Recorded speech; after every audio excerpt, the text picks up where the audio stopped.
වර්තමානයේ ව්‍යසනයක් බවට පත් ඇති මත් උදුර ගැන පොදලක් ඔබේ සිතේ සනිටුහන් කරන්නට දෙන්න මදක් මාහට අවසර.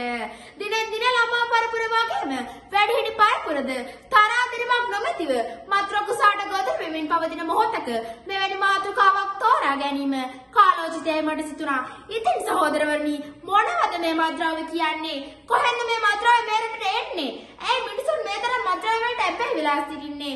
මත්ද්‍රව්‍ය විවිධාකාරයි. මත් පැති, මත් කරල්, මත් දියර, මත් කුඩු, දුම්වැටි ආදියයි. මේ මත්ද්‍රව්‍ය භාවිතා කිරීමෙන් අපේ ශරීරය දුර්වල වී යනවා. ශාරීරික සෞඛ්‍ය පිරිහෙනවා, මානසික සෞඛ්‍ය පිරිහෙනවා, දිළිඳුභාවයට පත් වෙනවා. ඒ පවුල්වල දරුවන් කායික මානසික හිංසන වලට ලක් වෙනවා. මත්ද්‍රව්‍යයන්ගේ ගොදුරක් බවට පත් වෙනවා. නීතිය ඉදිරියේ වැරදිකරුවන් බවට පත් වෙනවා.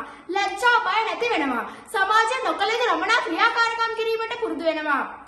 මානසික ආතතිය වගේ රෝගී තත්ත්වයන් මෙන්ම රුධිරය පිටවීම, වකුගඩු දියවීම, පිළිකා ආදී රෝගී තත්ත්වයන් මුහුණ දී අඩු වයසින් මරණයට පත් වීමට සිදු වෙනවා. මොවුන්ගේ ප්‍රියමනාප පෙනුම දුරදී ඇවිදින මලමිනිස්සේ සැරිසරන තත්ත්වයට පත් වෙනවා.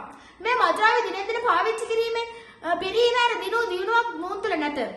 ප්‍රභූවරයන් ඉදිරියේ අගෞරවයට පත් වෙනවා.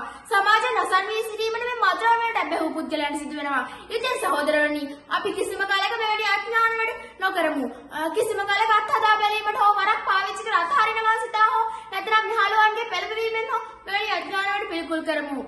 මතින් තොර වෙමු. අප අවශ්‍ය සිටින ඔබේ මගේ සියලුම සහෝදර සහෝදරයන් මතින් වළක්වා ගනිමු. මතට අලබල නොදෙමු. සිහියෙන් යුතුව අධ්‍යාපන කටයුතු හදාලා රටට රාජ්‍යයට ආදරය කරන යහපත් දරුවෙකු බවට පත් වෙමු. අනාගතයේදී මේ රට සුරකින යහපත් පුරවැසියෙකු බවට පත් වෙමු. යුතුයකම් ඉටු කරමින් ගුණධර්මයෙන් පිරිපුන් සමාජික පුරිකක් බවට පත් වෙමු. ස්තුතියි.